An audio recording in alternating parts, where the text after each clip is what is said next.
Well, it looks like weather's gonna cooperate. Just getting stuff ready for the big barbecue. Getting some tables and stuff ready. Got someone mowing the front lawn. I'm guessing we're gonna have to have overflow parking into the backyard area. We're gonna fill up the front first, and we'll see how it goes.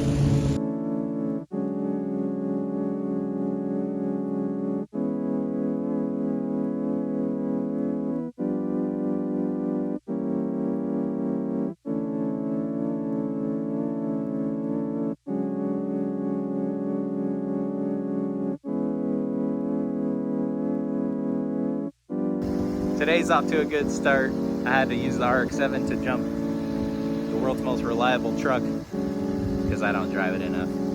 But I did drive it a couple of weeks ago and it was fine, but I guess it just doesn't like sitting very long. It's got a lot of miles. Anyways, the unreliable car got this one started, so let's go.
Bye.